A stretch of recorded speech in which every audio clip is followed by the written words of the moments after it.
Bhagavad Leela, 10th Canto, Chapter 77, Sri Krishna slays the demon Salva. In Chapter 76, we heard that Salva got a boon from Shiva and was rewarded with a fantastic flying city, which is an aircraft, stealth bomber, and he immediately attacked Dwarka. But then Pradyumna and others came out to challenge him. Pradyumna was cracked in the chest by the commander Dyuman of the enemy forces. Pradyumna sipped Achman and put on his armor and returned to the battlefield in order to correct the fault of fleeing from the battlefield incurred by his charioteer while executing the duty of protecting him. Pradyumna challenged Dyuman, saying, "Now see if you can strike me." Saying this and allowing Dyuman to shoot his weapons, Pradyumna counterattacked with his deadly arrows, and one of them knocked off the head of Dyuman, and that was the end of him. Gada, Satyaki, and Salva began killing Salva's armies, and all the soldiers inside his flying airship began falling into the ocean, their necks severed. Their heads were cut off. They fought for 27 days and nights, a tumultuous and terrible battle. Meanwhile, Krishna was in Indraprastha. He took leave from Yudhisthira and returned.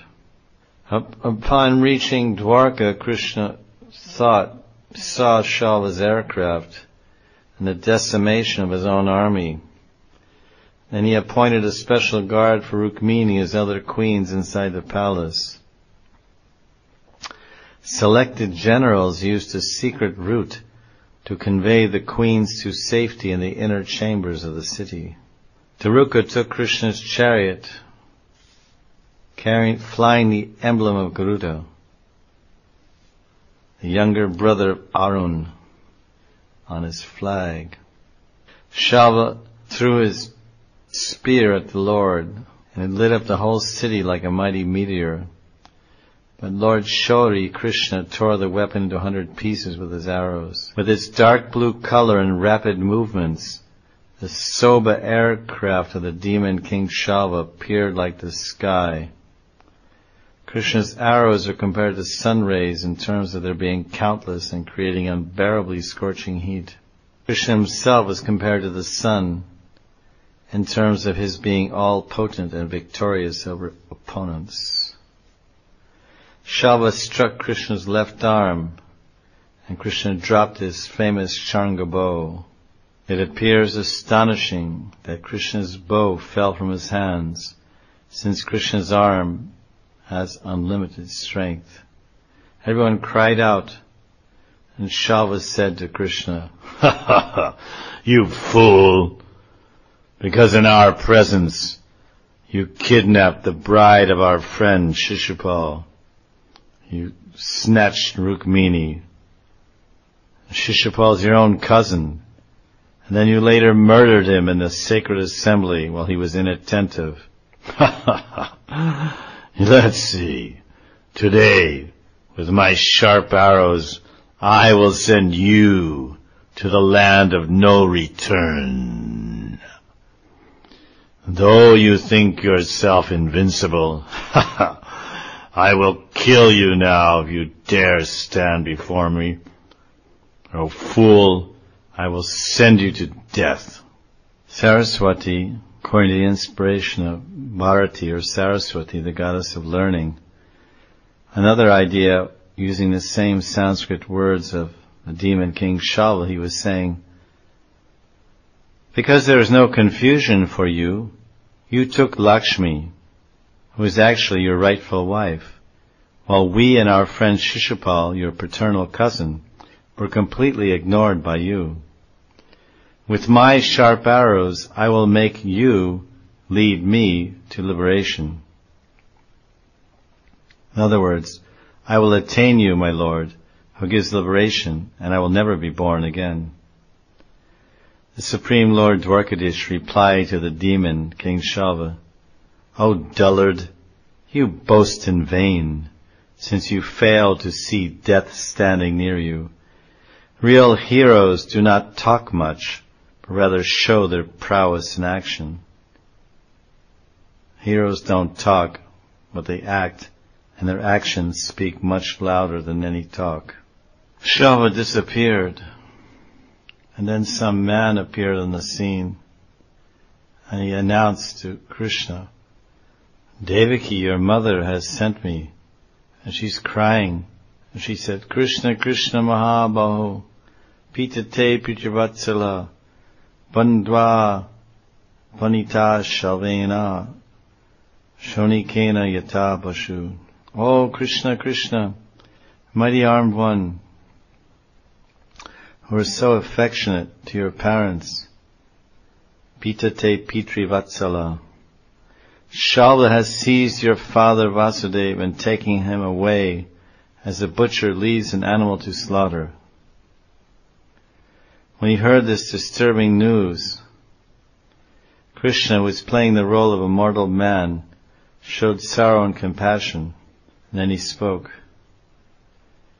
My brother Balaram is ever vigilant, and no demigod or demon can defeat him. So how could this insignificant Salva defeat Balaram and abduct my father Vasudeva? Indeed, fate is all-powerful. And then suddenly, after Govinda said this, Salva appeared with some man that looked like Vasudeva. And he said, Here is your dear father, who begot you, and for whose sake you are living in this world. I shall now kill your father Vasudeva right before your eyes. Save him if you can, you weakling. After mocking Krishna in this way, the magician Salva cut off Vasudeva's head with his sword, and taking the head with him, he flew away in his Soa vehicle. Krishna remained overcome with the sentiments of an ordinary human in response. However, due to his immense powers of perception, Krishna concluded that Salva was using a demoniac illusion created by Maya Danava, who was not actually his father. As if waking from a dream, Krishna no longer saw his father's body or the messenger. These last verses were the version of the story presented by others. Now Shukadeva Goswami refutes this by establishing the story in a different way. Some sages who lack proper discrimination of logical premises and conclusions have related this story. They did not consider that their words were contradictory to other statements of the Bhagavatam. Sri Krishna did not go to participate in the Rajasuya sacrifice in the company of Balaram, since it was previously stated that Krishna left Balaram there. Now Shukadeva explains, how can the Lord be overcome by lamentation and bewilderment, material of fear or affection, which are born of ignorance? Because He's the infinite Lord. It's not possible for Krishna to experience bewilderment on account of the illusory magic of Salva. So this is the real story. Shukadeva's narrating, not this one that's propagated by some. How then did Krishna manifest affection and lamentation in regard to Salva's appearing to behead his father Vasudeva, which are both based on such bewilderment? If it was impossible for Krishna to be afraid of Salva, then how did Krishna's Sharanga bow fall from his hands, which was apparently caused by Salva's magic? Shukadeva answers these questions in verse number 31. Lamentation and other emotions are of two types, caused by ignorance and caused by knowledge. The emotions of Krishna described here in the Bhagavatam, the emotions described by the other story, not Shukadeva, are possible in people who are ignorant or do not know everything, or who are dependent on wrong sources of knowledge. But how is it possible in the Supreme Lord Sri Krishna, who has unlimited knowledge? Transcendental lamentation and other such spiritual emotions are possible in those who have perfect awareness of the world beyond illusion. This idea applies to the devotees and the Lord himself, who is the original source of all nectarian rasas, arising as sanchari bhavs, which are a part of the mukhi ras. This was clearly seen in Krishna's Damodar Leela, wherein Sri Krishna cried in fear of Mother Yashoda's stick, and in the preliminary loving attraction, Purva Rag of the gopis during Ras Leela. Regarding fear, the particular fear which caused Krishna to run away from Kalyavana when he was attacking Mathura city along with Shishupal, should be understood as distinct from the fear arising out of ignorance and transcendental fear. The impossibility of Krishna's being fooled by Salva's tricks is further explained in text 32, which states that Krishna's devotees can never be bewildered, so what to speak of Lord Krishna himself?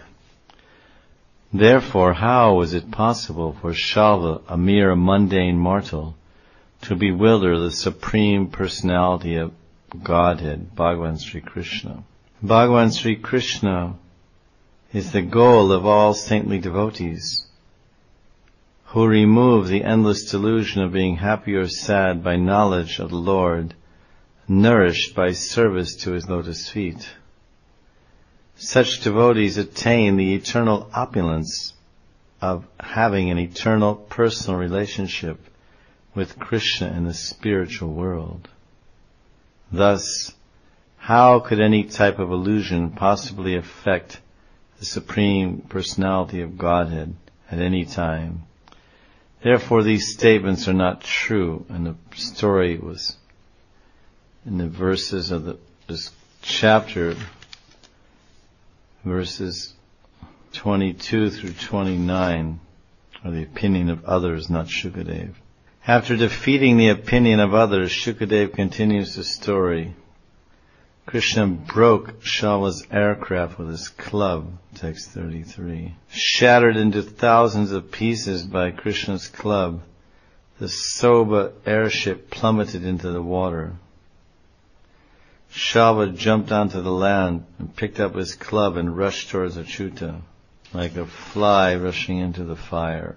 Taking his Sudarshan disc, Lord Hari cut off that magician's head, and Salva's followers cried out, "Alas, alas!" The celestials resounded kettle drums. Then Dantavakra, another demon, wanting to avenge the death of his friends, furiously attacked Sri Krishna. After performing the last rites for his friends like Shishupal, Dantavakra took revenge by angrily attacking Krishna. Grantaraj Srimad Bhagavatam ki jai. Jai Jai Shri Radhe. Jai Jai Shri Radhe. Jai Jai Shri Radhe.